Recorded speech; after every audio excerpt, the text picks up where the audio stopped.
नमस्कार दोस्तों, गौरांग शाह बात कर रहा हूं जियोजित फाइनेंशियल सर्विसेज की तरफ से। और सोमवार की सुबह आप सभी के सामने उपस्थित हूं। करीबन 11 बजे का सुबह का समय हो रहा है। बाजार का ब्यौरा लेकर के आपके सामने उपस्थित हूं। आगे बढ़ने से पहले तो स्तर बता देते हैं। सेंसेक्स, निफ्टी, बैंक निफ्टी, रुपया और कच्चे तेल का एग्जिट पोल के बाद एक शानदार बढ़त, 2000 पॉइंट के ऊपर की बढ़त। सेंसेक्स में 76,000 के पार का स्तर है सेंसेक्स का, 23,160 का स्तर है निफ्टी का, 625 अंकों की बढ़त, 1500 अंकों की बढ़त बैंक निफ्टी में, 50,490 का स्तर है बैंक निफ्टी बैंक का। और रुपए डॉलर में 40 पैसे की मजबूती रुपए में, स्तर है 83.60 का। अनुमान है कि 83 और 83 के नीचे मजबूती का स्तर रुपए में दिख सकता है डॉलर के मुकाबले, यानी कि डॉलर में थोड़ी बहुत कमजोरी और रुपए में थोड़ी बहुत मजबूती, बशर्ते कि कल यानी कि 4 जून मंगलवार है। उम्मीद करते हैं मंगलवार को चुनावी नतीजों को लेकर के मंगलमय परिस्थिति देखने मिले, और अगर ऐसा ही होता है तो शायद रुपए में थोड़ी बहुत मजबूती और देख सकते हैं। कच्चे तेल में ब्रेंट 80.50 प्रति बैरल का दाम है ब्रेंट का, और नाइमेक्स का करीबन 76.90। दोनों ही कच्चे तेलों में नीचे की तरफ के दायरे। और आपको याद होगा पिछले हफ्ते हमने कच्चे तेल को लेकर के एक अनुमान दिखाया था कि शायद $80 के नीचे आ सकता है ब्रेंट और $75 के आसपास नाइमेक्स आ सकता है। तो कमूमन उसी स्तर के आधार पर, और यहां से अगर परिस्थितियां सामान्य रही तो शायद और नीचे की तरफ के दायरे कच्चे तेल में देखने मिल सकते हैं। लेकिन नतीजों के चलते, और इस हफ्ते में क्रेडिट पॉलिसी भी है दोस्तों आरबीआई की तरफ से, तो काफी रोमांचक रहेगा। एक तो कल यानी कि 4 जून को चुनावी नतीजों पर औपचारिक स्तर पर चुनाव आयोग द्वारा घोषणा चुनाव की, और शायद 7 जून के आसपास मेरे ख्याल से शुक्रवार को आरबीआई की क्रेडिट पॉलिसी। तो ये हफ्ता काफी रोमांचक और निर्णायक हफ्ता रहने वाला है। तो दोस्तों, चुनाव खत्म हो गए, और वास्तविकता ये है कि आजादी के बाद, और खास करके 1952 के बाद, ये दूसरा सबसे बड़ा चुनावी माहौल रहा है।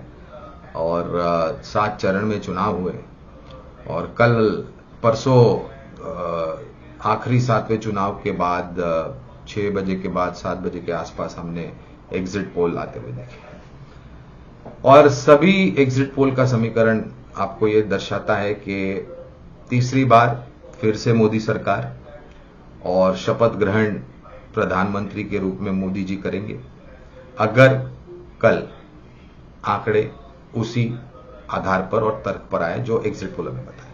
लेकिन ये एक मेरा निजी अनुभव मैं आपसे बांटना चाहता हूं।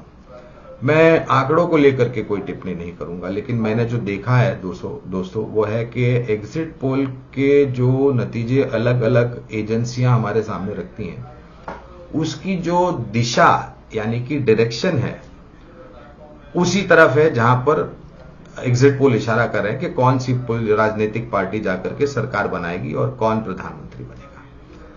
मैं इस बात पे कोई चर्चा इसलिए नहीं करूंगा आंकड़ों को लेकर के, क्योंकि आंकड़े अलग हो सकते हैं। एग्जिट पोल में जो आंकड़े आए हैं सीटों का बंटवारा लेकर के, वो कल अलग अलग हो सकते हैं, उसमें कोई, लेकिन डायरेक्शन यानी कि दिशा जो है, वो मेरा अनुभव रहा है कि काफी हद तक उसी स्तर के आसपास उस राजनीतिक पार्टी की विजेता होती है, और फिर उनमें से माननीय सदस्य जो है वो प्रधानमंत्री की शपथ ग्रहण करते हैं। तो चर्चा डायरेक्शन या दिशा पे नहीं है, चर्चा होगी कल सीटों के आंकड़ों को लेकर के। अब आगे बढ़ते हैं। तो कल के बाद क्या? कल के बाद क्या सब खत्म हो जाएगा? नहीं दोस्तों, दुर्भाग्यपूर्ण, आगे फिर से ये मेरा निजी अनुभव है और निजी टिप्पणी है। आजादी मिलने के बाद बहुत सारे चुनाव हमने देखे दोस्तों। एक समय था जब 12-13 सरकार की खिचड़ी वाली सरकार भी देखी, और फिर क्या हुआ सब हम जानते हैं।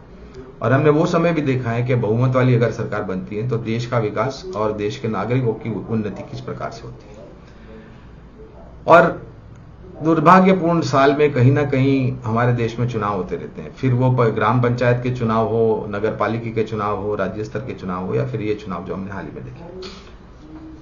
और मैं एक बात से सहमत हूं, फिर से ये मेरी निजी टिप्पणी है, ये कोई कंपनी की टिप्पणी नहीं है, कि एक राष्ट्र एक चुनाव यानी कि वन नेशन वन इलेक्शन जो बात है वो अगर वास्तविकता होती है तो शायद थोड़ा बहुत और मजबूत और सकारात्मक माहौल और परिस्थितियां हो जाएगी। तो आते हैं वो कौन से अब संकेत होंगे जहां पर हमारी नजर रहेगी। तो सबसे तो पहले दोस्तों, इलेक्शन नतीजों की कल औपचारिक स्तर पर घोषणा के बाद अंतर्राष्ट्रीय स्तर से क्या प्रतिक्रिया आती है और अंतर्राष्ट्रीय क्रेडिट रेटिंग एजेंसियां जो हैं वो क्या बोलती हैं, उस पर नजर होगी। दूसरी तरफ एक बहुत ही महत्वपूर्ण चीज जिसकी मैं चर्चा पिछले 2-3 हफ्तों से या 4 हफ्तों से कर रहा था, वो है इंडिया विक्स। 20 के नीचे इंडिया विक्स मौजूदा स्तर पर है अभी सुबह के 11 बजे सोमवार को, और ये एक बहुत अच्छा नीचे की तरफ का दायरा, शायद और नीचे आ सकते हैं कल औपचारिक स्तर पर जब नतीजे आ जाते हैं, उसके बाद 15 के नीचे भी आ सकता है इंडिया विक्स, इसमें आश्चर्य नहीं होगा।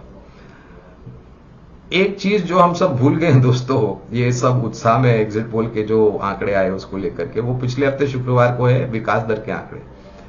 आपकी जानकारी के लिए दोस्तों, पिछले वित्तीय वर्ष 2024 में हमारी विकास दर के जो आंकड़े आए थे शुक्रवार को 8.20, ये पूरा साल का आंकड़ा है। चौथी तिमाही का आंकड़ा जो हमारे सामने आया वो 7.80 था, और ये दोनों ही आंकड़े ज्यादातर जो विशेषज्ञ लोग हैं उनके अनुमान से बहुत ऊपर आए। हम ये नहीं कह रहे कि इसी स्तर पर होगा, ऊपर नीचे विकास दर के आंकड़े होते रहते हैं और हमें लंबी अवधि के आंकड़े की समीक्षा करनी चाहिए। तो यहां पर आने वाले समय में नजर होगी। और हमने जैसे बताया 7 जून शुक्रवार को आरबीआई की क्रेडिट पॉलिसी, वहां पर क्या गवर्नर साहब बोलते हैं, जिस प्रकार से कल नतीजे आएंगे औपचारिक स्तर पर और अंतर्राष्ट्रीय स्तर पर। जीएसटी कलेक्शन फिर से एक ऐतिहासिक स्तर, और हमें लग रहा है कि पिछले 3 या 4 महीनों से एक नया स्तर ऐतिहासिक बन रहा है जीएसटी के आंकड़ों को लेकर के, और वो आने वाले समय में आपको और भी ऊपर की तरफ के देखने मिलेंगे। बारिश के मौसम के फिर से अनुमान पर हम अपना व्यक्तित्व दिखाएंगे, और मौसम विभाग क्या बता रहे हैं उस पर ज्यादा नजर होगी। और अगर बारिश का मौसम अच्छा हो जाता है जिस प्रकार से अनुमान है, तो शायद ये हमारी कृषि उत्पादन जो है उस पर बहुत बड़ा सकारात्मक सा नजरिया आ सकता है। और एक महत्वपूर्ण घटनाक्रम होगा इस नए वित्तीय वर्ष के पहले तिमाही के नतीजे कॉर्पोरेट जगत के, और हमारा आकलन ये कहता है कि अगर वास्तविकता में कल नतीजे बहुमत वाले आ जाते हैं, आंकड़ों पर तो मैं टिप्पणी नहीं करूंगा क्योंकि मैं सक्षम नहीं हूं, ना ही मैं एक कोई राजनीतिक विशेषज्ञ हूं, लेकिन जो मैंने अनुभव किया है पिछले कुछ सालों में कि दशा जो है वो ठीक ठाक निकल करके आती है। तो उम्मीद करते हैं दोस्तों कि इस प्रकार से ही कल नतीजे आए और एक सकारात्मक सी सरकार बहुमत वाली बने, जिससे नीतियों में बदलाव, भविष्य को लेकर के आगे बढ़ना, लोगों की जिंदगी को बेहतर करना, जो लोग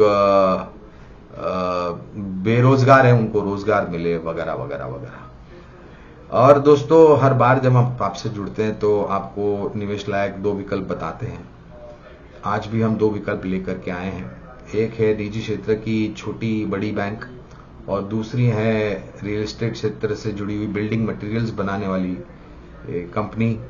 तो पहली कंपनी है इंडसइंड बैंक, एक मझौली से बड़ी बैंक बनने का पूरा अंदेशा और प्रयास। एक समय था जब इंडसइंड बैंक के आंकड़ों को लेकर के बहुत चिंताएं थी, टिप्पणियां को लेकर के चिंताएं थी, वगैरह वगैरह, लेकिन इंडसइंड बैंक के मैनेजमेंट ने अपने आप को बहुत ही अच्छी तरीके से संभाला है, और नतीजा ये है कि एक बहुत अच्छी रीरेटिंग इंडसइंड बैंक की हमने होती हुई देखी है। तो पहला विकल्प है इंडसइंड बैंक, निजी क्षेत्र की एक मझौली बड़ी बैंक। दूसरा विकल्प है वेट्रिफाइड टाइल्स, सिरामिक टाइल्स बनाने वाली कंपनी कजरिया सिरामिक्स।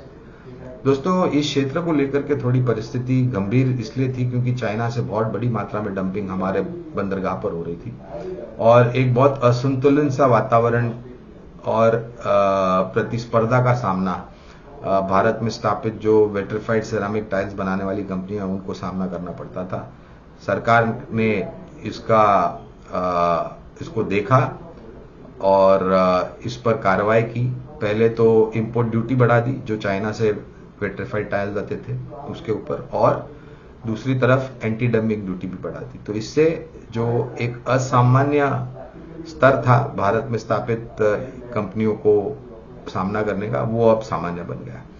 और जिस प्रकार से रियल एस्टेट सेक्टर में सुधार हो रहा है, उसकी कहीं ना कहीं परछाई या प्रतिबिंब जो है सकारात्मक, वो ऐसी सब कंपनियों पर पड़ेगी जो कि रियल एस्टेट सेक्टर से जो अभी मिसाल के तौर पर ये सिरामिक टाइल बनाने वाली कंपनियां हो गई, सैनिटरी वेयर बनाने वाली कंपनियां हो गई,